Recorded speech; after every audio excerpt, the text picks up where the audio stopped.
السلام علیکم ورحمۃ اللہ وبرکاتہ۔ تو ہم آ چکے ہیں رمضان کے پارٹ 7 پر، اور آج میں آپ سب کو بتاؤں گی کہ رمضان المبارک یعنی رمضان کا مہینہ اتنا مبارک کیوں ہے۔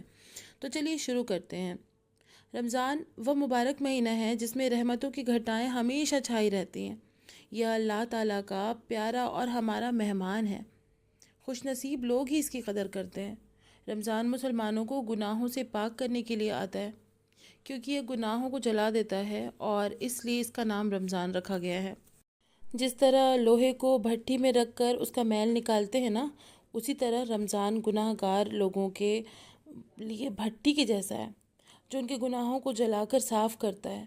کبھی کبھی صاف لوہے کو بھی بھٹی میں رکھا جاتا ہے، پتہ ہے نا، اسے گلا کر اس کا پرزہ بنایا جاتا ہے، اور وہ صرف لوہا نہیں رہتا بلکہ ایک قیمتی پرزہ بن جاتا ہے نا، اس سے اس کی قیمت بڑھ جاتی ہے۔ اسی طرح نا، گناہ گار مسلمان تو روزہ رکھ کر گناہوں سے پاک ہوتے ہیں، اور نیک مسلمانوں کے مرتبے اس کی برکت سے بڑھا دیے جاتے ہیں۔ رمضان ہی وہ پیارا مہینہ ہے جس کا ہر لمحہ عبادت ہے۔ صبح سے شام تک کا روزہ، سحری، افطار، تراویح، تلاوت، یہ سب عبادتیں ہی تو ہیں جو اس مہینے کی خصوصیات ہیں۔ رمضان کا مہینہ گلشن اسلام میں بہار بن کر آتا ہے۔ مسجدوں کی رونقیں بڑھ جاتی ہیں، یہی نہیں بلکہ گھر اور بازار کی رونق بھی بڑھ جاتی ہے۔ اس لیے تو اس مہینے میں جنت بھی سنواری جاتی ہے۔ اس مہینے میں مولا اپنے بندوں کو خوب خوب ثواب بھی دیتا ہے۔ نفلوں کا ثواب فرضوں کے برابر، اور فرضوں کا ثواب تو 70 گنا بڑھا دیا جاتا ہے۔ یہی نہیں بلکہ اس مہینے میں جو مومن اس دنیا سے چلے جاتے ہیں، ان کا انتقال ہو جاتا ہے، تو ان کو بھی قبر میں سوال جو ہے کہ نہیں کیا جاتا، بلکہ وہ سیدھے جنت کے مزے قبر میں حاصل کرتے رہتے ہیں۔ کتنا بڑا کرم ہے ہمارے پالنہار کا کہ رمضان شریف میں کھانے پینے کا حساب نہیں لیتا، اسی لیے تو بے حساب روزی دیتا ہے۔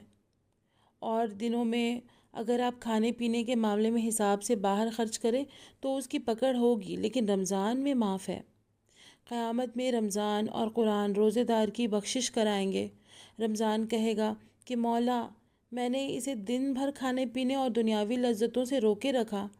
قرآن کہے گا، مولا، اس نے تیرے کلام کی تلاوت کی اور تراویح پڑھی ہے، اس لیے اسے بخش دے۔ افطار کرتے وقت اور سحری کے بعد دعا قبول ہوتی ہے حد سے زیادہ، اس لیے کھانے پینے کی دھن میں دعا کو بھولنا بالکل بھی نہیں چاہیے۔ ضرور سے ضرور دعا کرنی چاہیے۔ سحری اور افطار کا وقت تو ایسا وقت ہے کہ اس وقت میں 2 پہریں مل رہی ہوتی ہیں، اور اس وقت اکثر دعائیں قبول ہوتی ہیں، اور یہ تو رمضان کا مہینہ ہے۔ بے شک اللہ تعالی ہم سب کی جائز دعاؤں کو قبول کرتا ہے، اور کرے گا انشاءاللہ۔ اس مہینے کی 5 عبادتیں بہت خاص ہیں۔ ایک تو روزہ، دوسری تراویح، تیسری تلاوت، چوتھی اعتکاف، اور 5ویں شب قدر کی عبادتیں۔ رمضان شریف ہی وہ پیارا مہینہ ہے جس میں قرآن پاک نازل کیا گیا۔ اس کے علاوہ اسی مہینے کی 8 تاریخ کو حضرت ابراہیم علیہ السلام پر صحیفے نازل ہوئے تھے، اور اسی مہینے کی 18 تاریخ کو حضرت داؤد علیہ السلام کو زبور عطا کی گئی تھی۔ حضرت موسیٰ علیہ السلام کو 6 رمضان کو تورات شریف ملی تھی۔ حضرت عیسیٰ علیہ السلام کو اسی مہینے کی 13ویں تاریخ کو انجیل شریف بخشی گئی تھی، اور اس سے یہ پتہ چلتا ہے کہ خدا نے اپنا پیارا کلام اکثر رسولوں کو اسی مہینے بخشا ہے۔ رمضان کا یہ مبارک مہینہ رحمتوں اور برکتوں سے بھرا ہوا ہونے کے ساتھ ساتھ اپنے دامن میں بڑے بڑے تاریخی واقعات بھی پوشیدہ رکھے ہوئے ہیں۔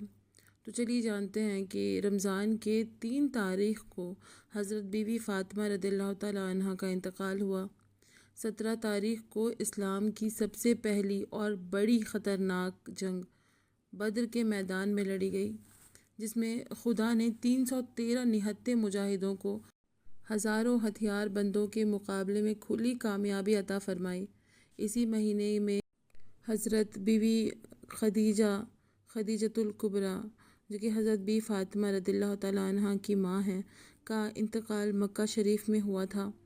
17 رمضان کو ہی ام المومنین حضرت بیوی عائشہ رضی اللہ تعالیٰ عنہ نے بھی دنیا سے پردہ فرمایا، اور اسی مہینے کی 21 تاریخ کو حضرت علی شیر خدا شہید کیے گئے، اور اسی پیارے مہینے میں پیارا قرآن لوح محفوظ سے دنیا کے آسمان پر اتارا گیا۔ اس مہینے میں حضرت جبرائیل علیہ السلام پیارے رسول صلی اللہ تعالیٰ علیہ وسلم کے ساتھ قرآن شریف کا دور فرمایا کرتے تھے، اس لیے اللہ کے ولی اور نیک بندے اس مہینے میں قرآن کی خوب تلاوت کیا کرتے ہیں۔ حضرت امام اعظم ابو حنیفہ رمضان کے مہینے میں 61 قرآن شریف ختم کیا کرتے، اور حضرت امام شافعی 60 قرآن شریف ختم فرمایا کرتے تھے۔ رمضان جو ہے نا وہ صبر اور غم خواری کا مہینہ ہے۔ اس میں کھانا پینا سونا جاگنا سبھی ثواب ہے، افطار کرنا اور کرانا بھی ثواب کا کام ہے۔ کچھ لوگ کسی کے یہاں افطار کی دعوت میں جانا یا کسی دوسرے کے لائے سامان سے روزہ کھولنا یہ سوچ کر غلط سمجھتے ہیں کہ روزہ تو ہم رکھے ہیں، بھوکے پیاسے تو ہم ہیں، بھوک پیاس تو ہم برداشت کر رہے ہیں، اور ثواب روزہ کھلوانے والا پائے گا۔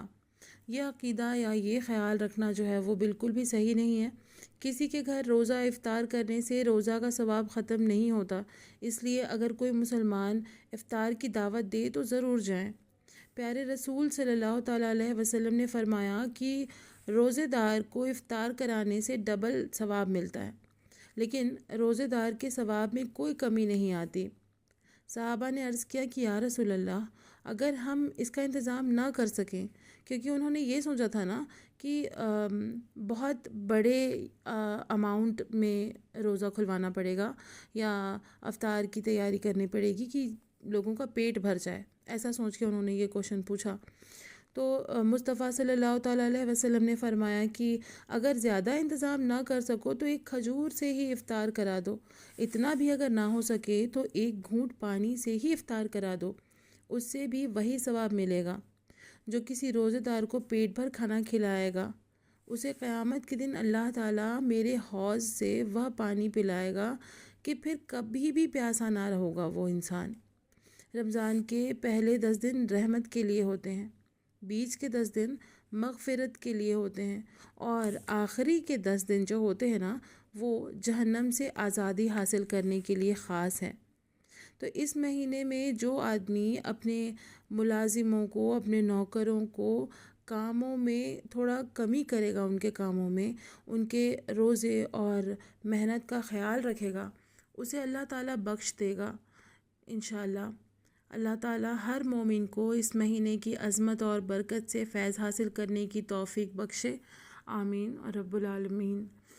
امید کرتی ہوں کہ میرے ویڈیوز آپ کو پسند آئے ہوں گے، اور اگر آئے ہیں تو پلیز میرے چینل کو لائک، کامنٹ اور سبسکرائب کرنا نہ بھولیں، اور مجھے دعاؤں میں ضرور یاد رکھیں، اپنا خیال رکھیں اور روزہ پورا کرنے کی کوشش کریں۔ السلام